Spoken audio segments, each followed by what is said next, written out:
17. Os irmãos que estão na leitura anual, leiam, irmãos. Bem-aventurado aqueles que leem. Só que Jesus falou que nós não devemos ser apenas leitores, ouvintes, mas praticantes da palavra. O profeta Oséias também falou que o povo é destruído por falta de conhecimento. Então, precisamos ler. Ah, pastor, já li a Bíblia várias vezes. A gente ouve muito isso. A gente ouve muitas pessoas falarem que já leram a Bíblia várias vezes. Amém. Glória a Deus. Mas tem que continuar lendo, porque é a palavra do Senhor, irmãos? E quem nos norteia, irmãos, é a palavra de Deus, é a palavra do Senhor.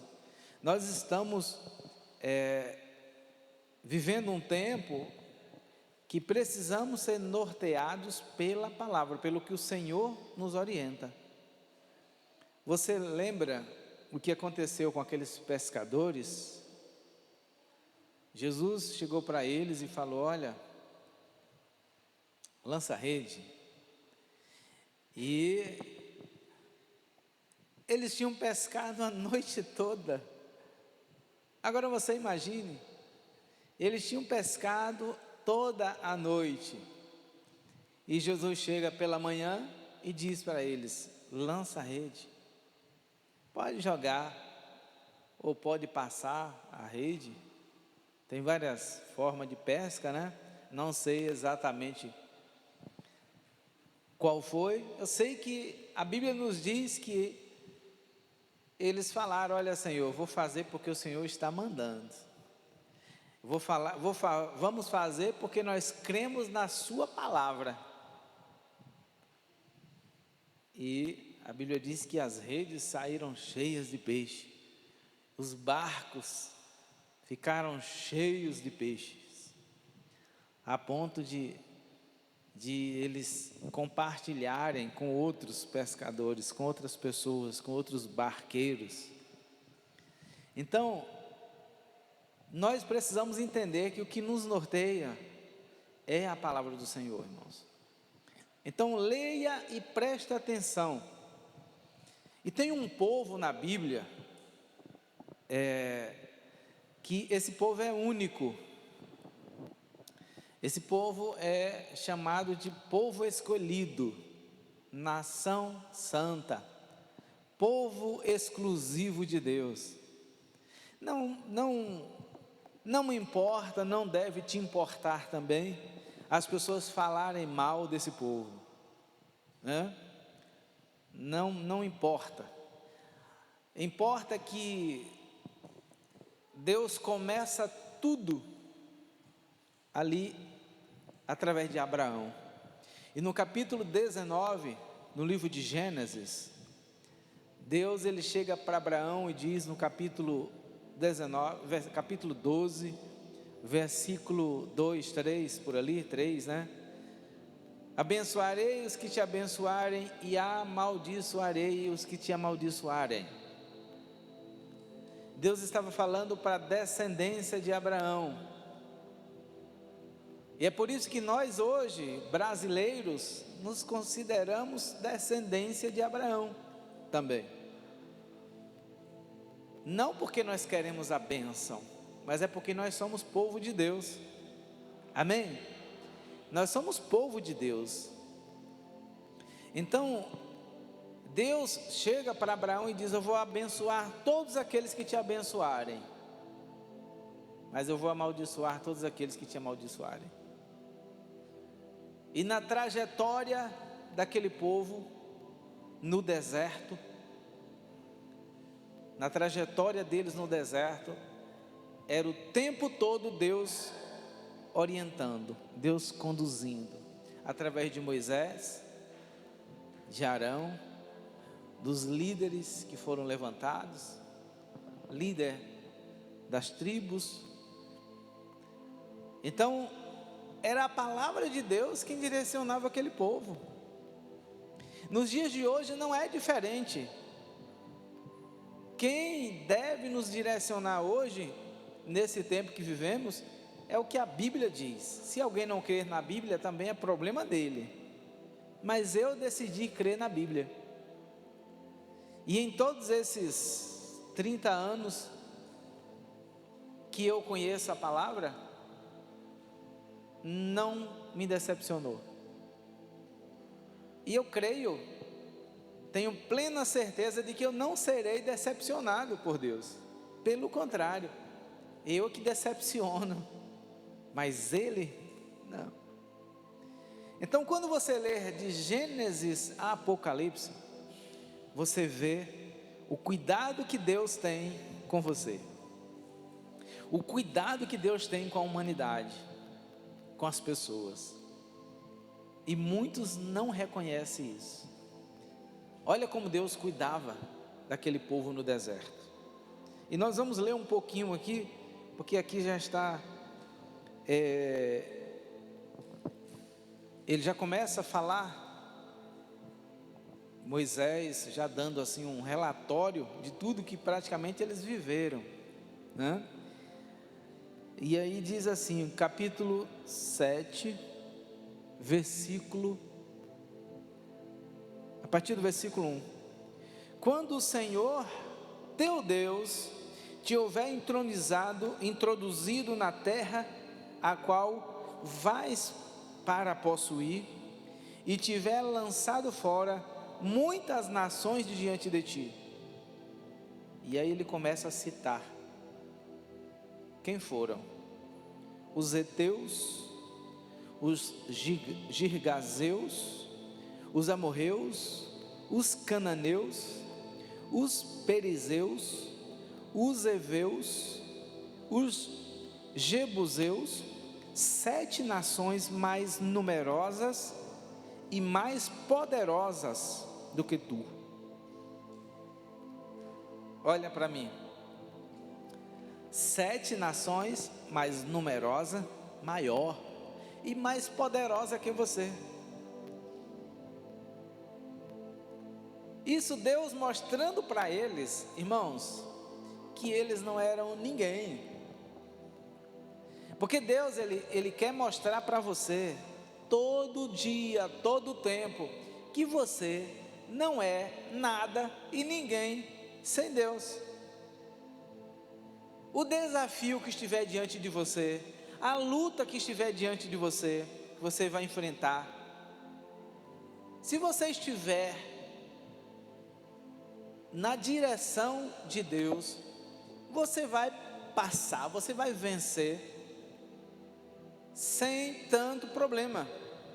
Ou por mais que você tenha um problema, ou que tenha um grande problema, mas você vai estar entendendo que Deus é maior que tudo. Amém? Que Deus, é nele que está o resultado final. Porque Deus, Ele é o único que termina para começar. É o único. Não existe ninguém na face da terra que termina para depois começar. Deus, Ele é o único que termina para depois Ele começar. Então a tua vida, por exemplo, está toda já direcionada. Toda direcionada. E é você quem diz qual o caminho você vai trilhar. Porque o próprio Jesus é o caminho. Como é que é esse caminho? É que você vai pelo que Ele diz, como eu citei agora há pouco. E Ele falou para os discípulos.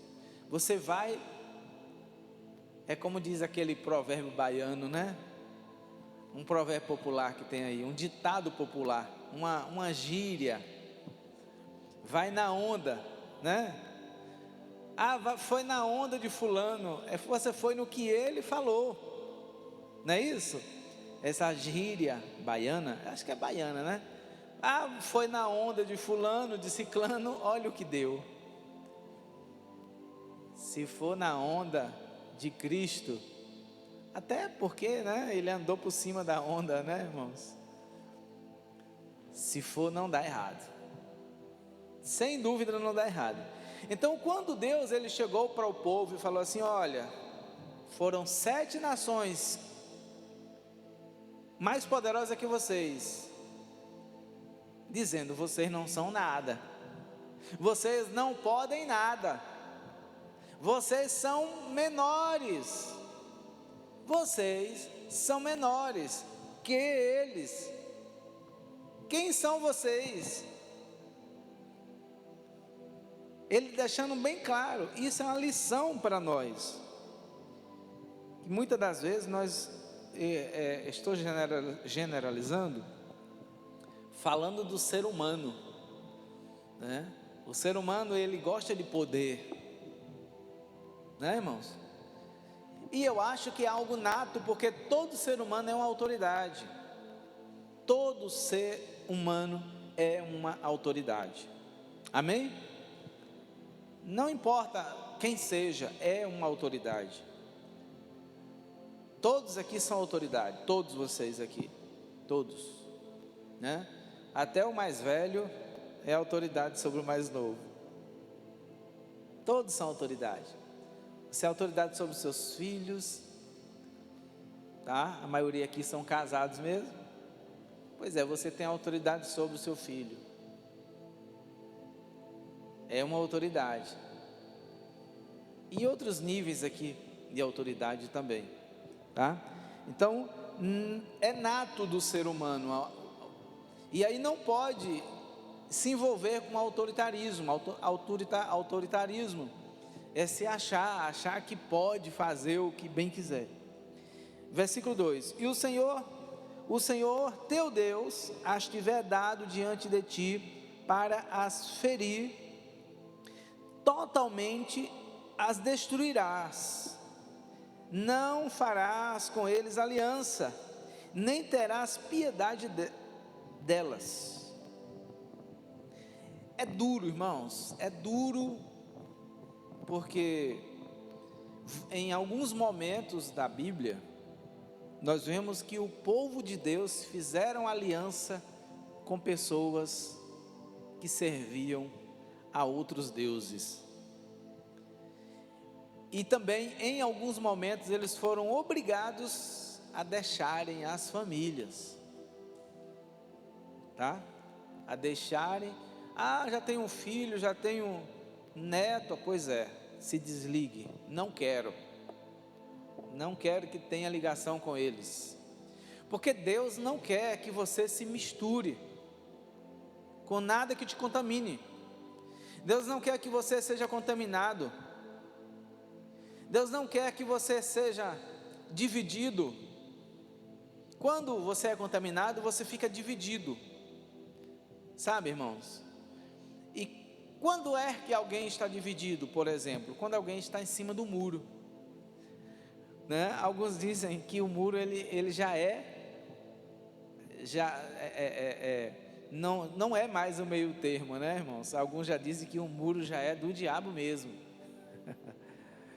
Alguns já dizem: olha, o muro já é do diabo, não é mais um meio termo. Antigamente se achava que a pessoa estava indecisa. Não, quando a pessoa está em cima do muro, agora já em outro nível, ela já está decidida, se ela está em cima do muro, ela já está decidida. Então Deus ele não quer, e o povo naquela trajetória, eles tinham uma tendência, irmãos, a se envolver com o povo da terra, e é por isso que Deus alertava. Versículo 3: nem te aparentarás com elas, não darás tuas filhas aos seus filhos, e não tomarás suas filhas para os teus filhos, pois fariam desviar teus filhos de mim, para que servissem a outros deuses, e a ira do Senhor se acenderia contra vós, e depressa vos consumiria. Então, olha como Deus é zeloso. E porque naquela época eles casavam entre si, não apenas naquela época, né? Quem é casado com parente aí? Tem alguém casado com parente aqui, com primo? Não, né? Mas pastor José Maria mesmo é casado com a prima, sabiam? Missionária prima do pastor, missionária Maria. E aí eu sempre falo, né, que Pernambuco tem a cultura judaica é muito forte no estado. Nem só no estado de Pernambuco, mas no Brasil, irmãos. A cultura judaica, ela está bem inserida aqui no Brasil, porque eles viveram aqui no Brasil e vivem até hoje, né? Então o estado da Bahia, com a primeira sinagoga, primeira reunião deles aqui na Bahia, em Salvador, depois eles foram para Pernambuco, e lá até hoje tem a Rua do Judeu. É muito, muito forte a cultura judaica, tá? Na capital e no Brasil todo. E depois eles foram, né, para os Estados Unidos, e dali eles fundaram Nova York, né?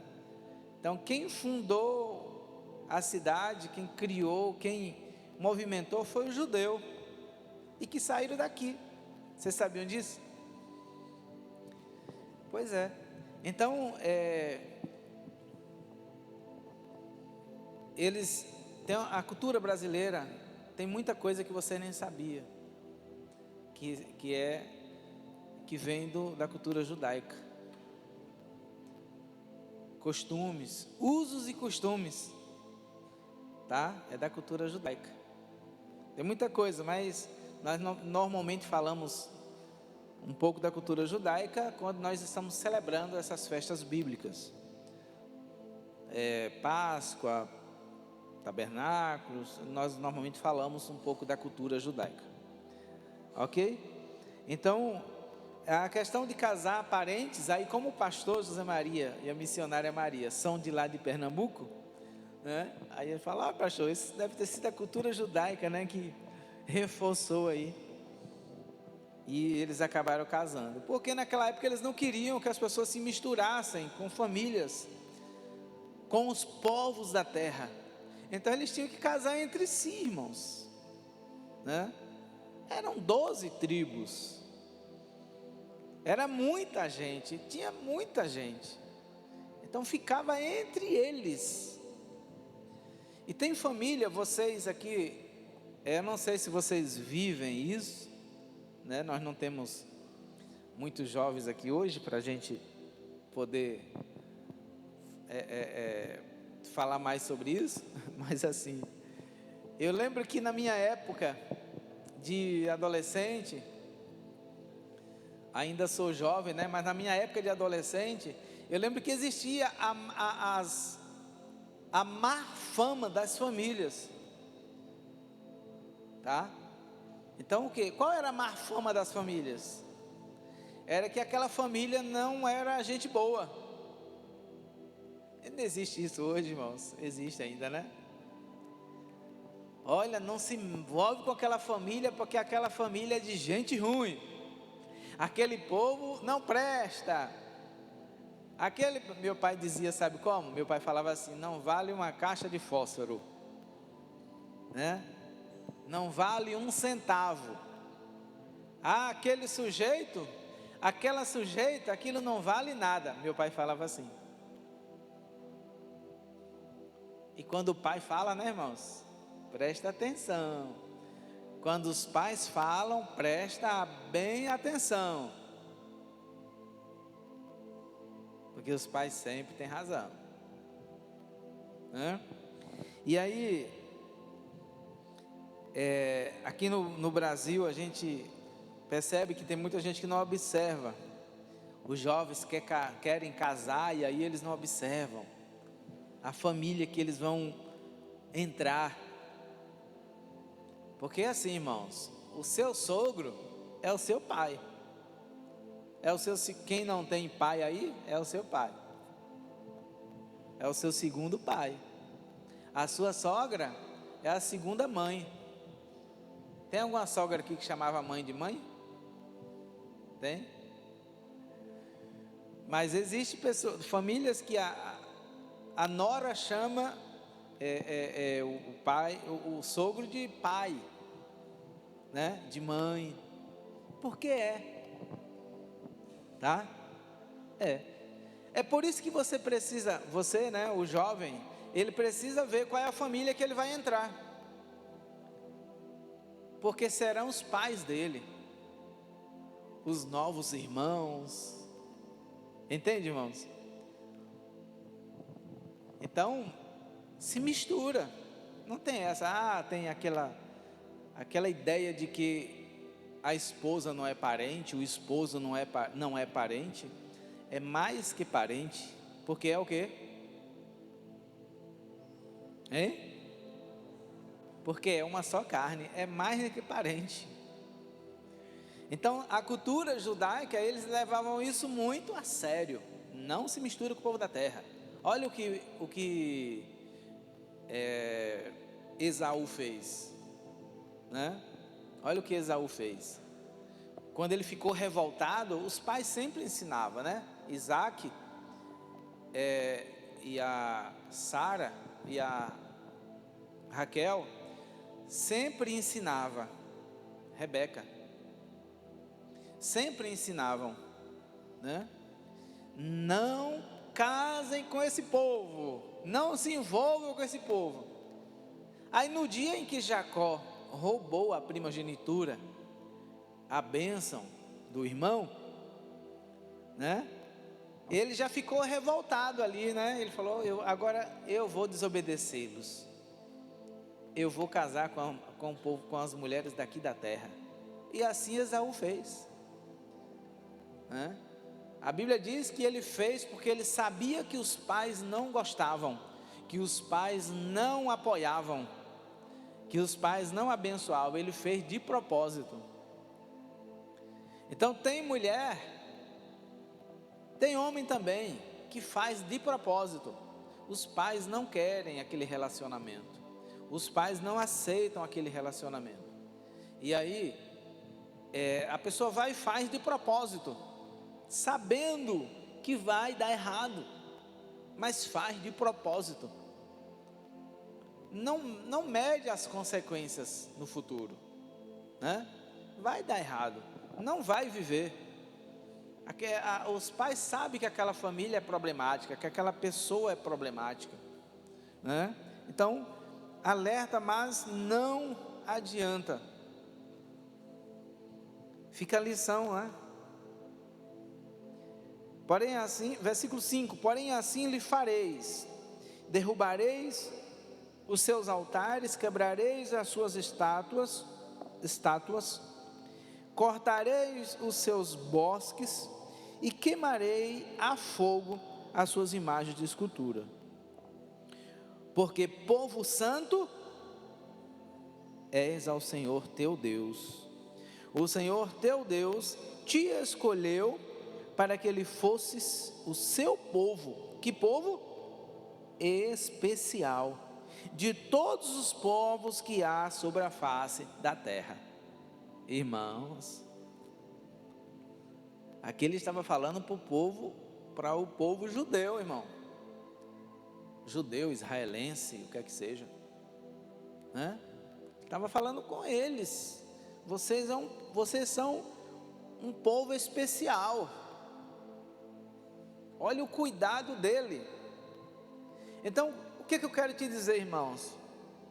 Que o que é mais difícil nos dias de hoje são as regras que nós precisamos seguir, para que nós não venhamos nos embaraçar na caminhada. O que mais complica são as oportunidades de pecar que nós temos. E o que enrola as pessoas, o que acorrenta as pessoas, aprisiona as pessoas, são as oportunidades que elas têm de pecar. Entende? não é diferente, irmãos. Nós estamos em uma caminhada que não é diferente daquele povo, do que eles viviam. Nós não temos a glória de Deus aos nossos olhos. Nós não temos a glória de Deus, nós não vemos a glória de Deus todas as noites como uma grande chama de fogo. Nós temos agora a energia elétrica. Mais do que isso, nós temos a própria glória de Deus em nós. Amém? O Espírito Santo habita em nós. A Bíblia diz que aquele povo, o arraiá, eles viviam no claro à noite. Era o único povo que tinha as cidades iluminadas à noite. Sabe, aquelas 12, era tudo muito organizado, tá, irmãos? O tabernáculo no centro, e em torno do tabernáculo ficava as tribos, tudo muito bem organizadas, sabe? E a glória de Deus, aquela nuvem de fogo, e eles tinham a energia, não era energia, era o poder de Deus. Nós é que temos energia elétrica hoje. Então eles viam a glória de Deus. Nós não, irmãos. Hoje nós somos privilegiados. Nós temos a glória de Deus em nós, porque o Espírito Santo habita em nós. Ele vive. Nós somos casa de Deus. Amém? Nós somos casa de Deus. Naquela época, o sacerdote, ele ungia, sabe? O profeta ungia o rei. E aí hoje nós recebemos a unção através do Espírito Santo, como diz a palavra do Senhor, nos diz lá na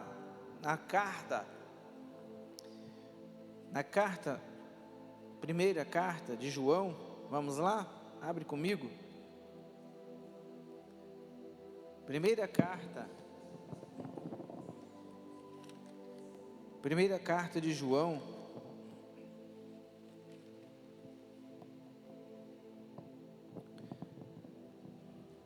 Essa primeira carta de João aqui, a mensagem é poderosa.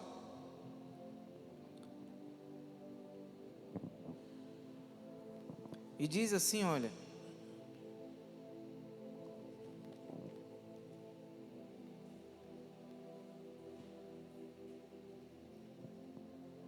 capítulo 2,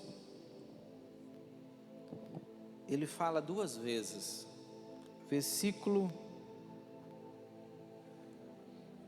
20, e vocês possuem o quê?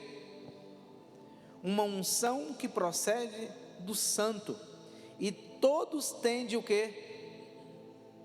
Isso aqui é por causa do Espírito Santo, irmãos. Vocês possuem uma unção que procede do Santo, e todos tendes conhecimento. Não vos escrevi porque não conheceis a verdade, mas porque a conheceis, e porque nenhuma mentira procede da verdade.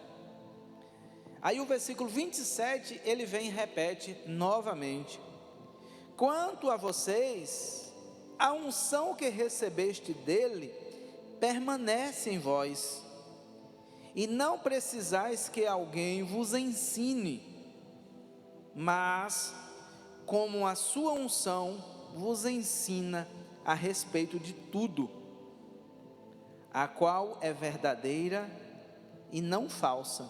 Permanecei nele, tal como vos ensinou. E aí ele vem, no versículo 28, ele diz: filhinhos, agora permanecei nele, para que quando ele se manifestar, tenhamos o quê? Confiança, e dele não nos afastemos, envergonhados na sua vinda.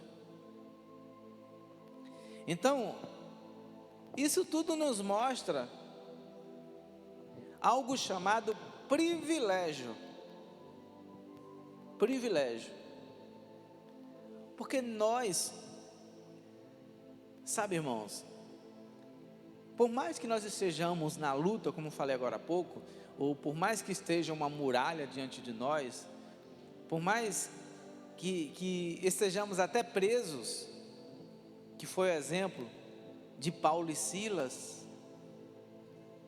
por mais que o corpo esteja preso, porque muitas das vezes o espinho na carne é uma prisão, tá?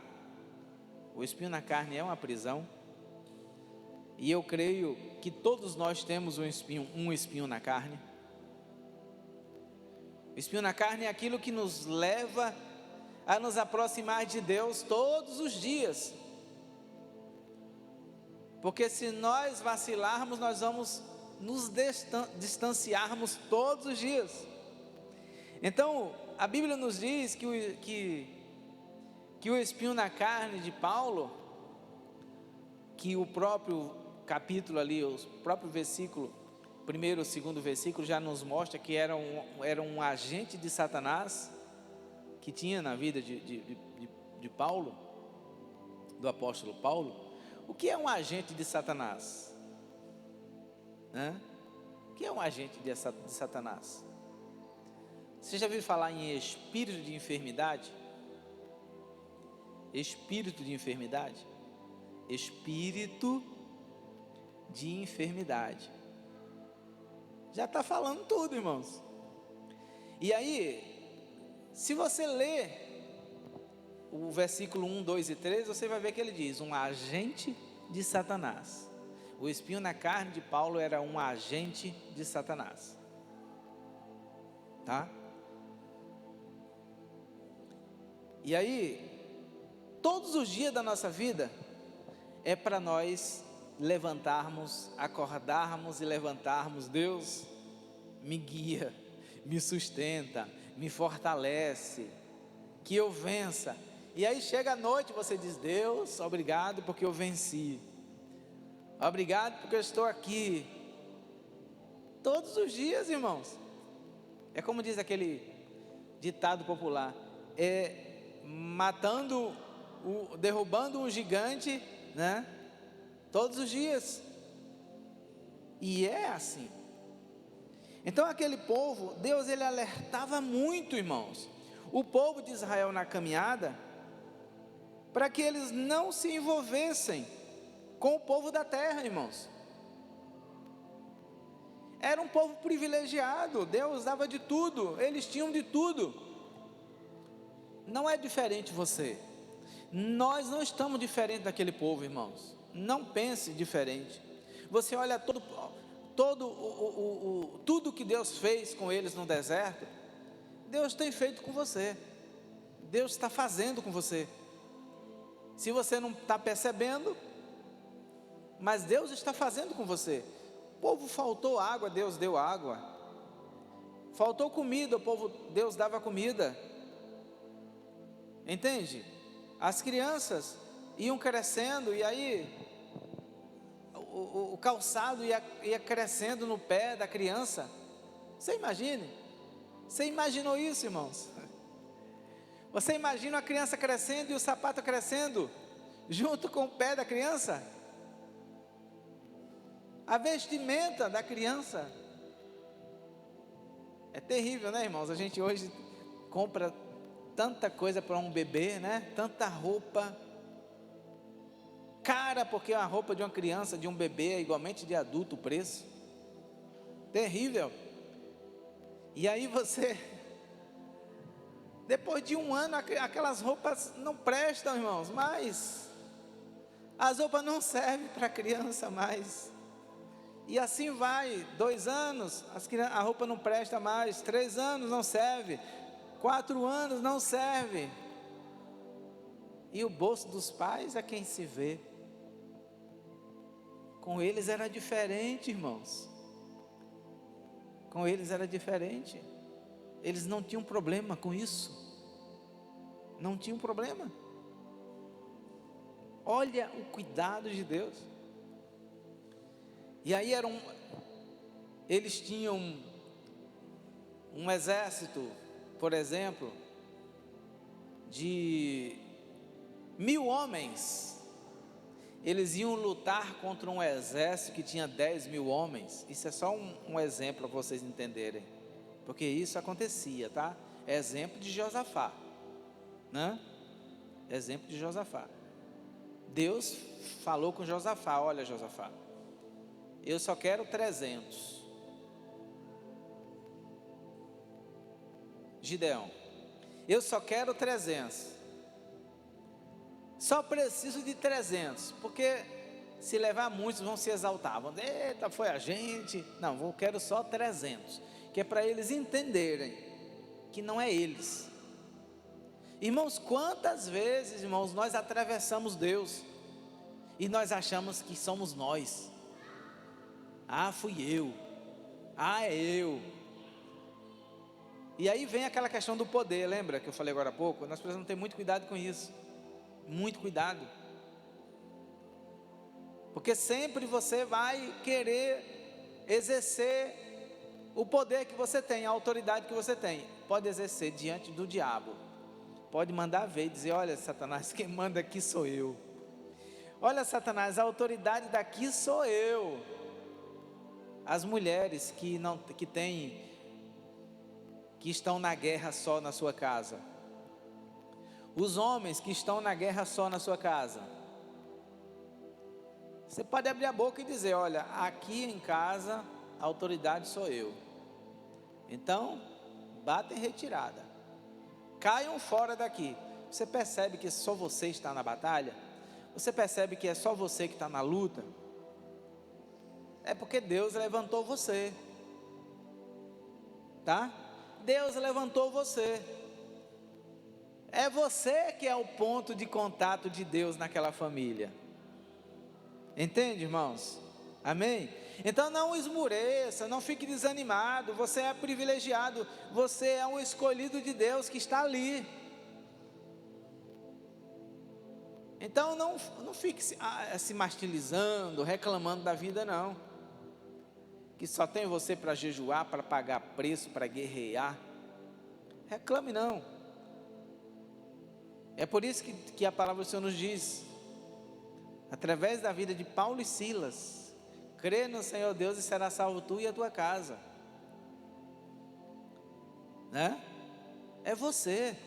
Aquela mulher que Deus pediu água para ela, mulher samaritana, Deus chegou para ela e falou: olha, me dá água. E para resumir a história, aquela mulher saiu dali e foi divulgar Jesus: olha, encontrei o Salvador. Porque se ele não fosse Jesus Cristo o Salvador, ele não teria revelado quem eu sou. Ele não sabia tanta coisa da minha vida. Então é Jesus, a primeira missionária, a primeira evangelista no Primeiro Testamento, no Segundo Testamento. É aquela mulher, a mulher samaritana. Porque a Bíblia diz que ela foi e divulgou Jesus para os samaritanos da sua comunidade. Entende, irmãos? Privilégio, foi um privilégio. Ela foi privilegiada em encontrar Jesus naquele dia. E Jesus, o Salvador, mostrou para ela que Ele era o Salvador, se revelou para ela. E ela foi correndo avisar: olha, encontrei o Salvador, eu encontrei o Salvador, porque ele revelou a minha vida toda. Então assim é você. Salvação do mundo está em você. A salvação da terra está em você. Amém? A salvação da terra está em minha vida, na minha vida e na sua vida. porque o Espírito Santo habita em mim, habita em você, e é Ele quem convence o homem do pecado. É o Espírito Santo quem convence o homem do pecado, e Ele está em você. Amém? É Ele quem vai convencer o homem do pecado, da justiça e do juízo. Aí você só vai o quê? Falar. E o que mais? E dar um bom testemunho. Porque a tua vida fala mais do que o que tu fala. Os teus atos são mais fortes que as tuas palavras. A caminhada não é brincadeira. Isso aí todos vocês estão conscientes. Os pais de família aí, as mães de família, a caminhada não é brincadeira. Tá, irmãos? A nossa trajetória até a Jerusalém Celestial, ela já começou. Nós estamos no deserto. Tá? Estamos no deserto. E nós não vamos morrer no deserto. Nós não vamos ficar no deserto. Nós vamos entrar na terra prometida. Amém? Vamos entrar na terra prometida. Como Josué e Caleb. E a mesma coisa que Deus falou para Josué. Moisés, quem primeiro motivou Moisés não, quem primeiro motivou Josué foi Moisés. Antes de morrer, Moisés preparou Josué. Assim como você é preparado, assim como você é ensinado, assim como você é instruído a resistir ao diabo, tá? Assim como você é ensinado todo o tempo, Josué foi ensinado também. E aí Deus deu toda aquela motivação para ele. Falou: olha, seja forte, seja corajoso.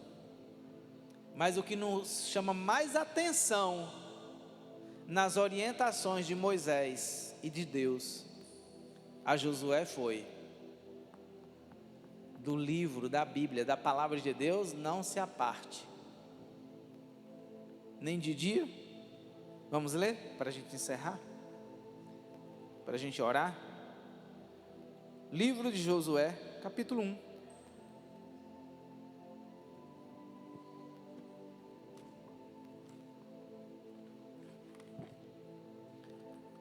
É o mais importante, irmãos. Deus o motivou, assim como Moisés também. Mas o mais importante está aqui, olha, versículo 8. O livro desta lei não se aparte de onde? Mas medita nele de dia e de noite, para que tenhas o quê? Cuidado de fazer tudo quanto está escrito nele, porque então terás felicidade e sucesso em teus caminhos. O resultado disso aqui era a vivência, a observância e vivência da palavra. Então, toda a motivação aqui, olha, versículo 5, ninguém te resistirá durante todos os dias da tua vida, e como estive com Moisés, assim estarei contigo, não te deixarei, nem te desampararei, ser forte e corajoso, porque tu farás herdar a este povo, que lhes darei a terra, que jurei aos seus pais. Tão somente, versículo 7, tão somente ser forte e muito corajoso, cuidando de fazer conforme toda a lei que o meu servo Moisés te deu. Não te desvie dela nem para a direita, nem para a esquerda, a fim de que seja bem sucedido por onde quer que andares. E aí o versículo 8 ele diz: não, do livro da lei não se aparte, não aparte da tua boca. Então o segredo todo está aqui, para a minha vida, para a sua vida, para nós que cremos em Jesus Cristo. O segredo está todo aqui, Bíblia Sagrada. Amém? Está todo aqui o segredo. Vamos ficar de pé e vamos orar? Agradecendo a Deus por essa palavra. E que sejamos não apenas ouvintes, não apenas leitores, mas que sejamos praticantes da palavra. Pai santo, Pai querido, Pai amado, exaltado e glorificado seja o teu nome, que é sobre todo nome. Te damos a glória, a honra, a adoração, a exaltação, porque não há outro Deus como tu. Tu és único, acima de principados e potestades, acima de todos os poderes que há na terra, porque todos os reinos poderosos, eles passaram, mas o Senhor é o Deus de ontem, de hoje e eternamente. Assim nós cremos, porque a tua palavra nos diz. E nessa noite queremos te agradecer, Pai, pelo teu cuidado, pela tua bondade para conosco, pela tua misericórdia para conosco, pelo teu amor para conosco, a ponto, Senhor, de se entregar naquela cruz pelos nossos pecados, pelas nossas iniquidades. E hoje nós reconhecemos, Pai, nós reconhecemos o teu sacrifício na cruz do Calvário por nós, mas reconhecemos também que ressuscitamos com o Senhor no terceiro dia, e hoje em Ti nós somos mais que vencedores. Eu quero apresentar cada um desses irmãos aqui, Pai, e peço a Tua bênção para cada um deles. Eu peço a Tua proteção, a Tua cobertura para cada um deles, que durante essa caminhada, Senhor, essa trajetória a qual estamos vivendo no deserto, ó Deus, o Senhor jamais nos desamparará. Eu peço, Senhor, a tua proteção para as famílias, para os casamentos, para os filhos, que a tua bênção esteja sobre os, ó Deus, os namorados, os noivos, sobre a família, sobre aqueles que estão orando, Senhor, ó Deus, por um relacionamento. Eu te peço nesse momento, toma em tuas mãos esse jovem, essa jovem que pretende, Senhor, ó Deus, entrar em um relacionamento, que estão orando para que o Senhor envie. Entra com a tua providência, Pai, e faz segundo o teu querer, segundo a tua vontade. Tira toda a ansiedade, tira tudo aquilo, Senhor, que tem tentado atrapalhar esse relacionamento, o início desse relacionamento. Nós oramos também, eu oro também pelas famílias aqui. Repreendo o espírito de confusão, de contenda. Eu repreendo o espírito de mundanismo que tem tentado entrar nos lares, que tem tentado destruir os lares. Espírito de confusão, bata em retirada toda a influência maligna que tem entrado, Senhor, nas nossas casas, através das redes sociais.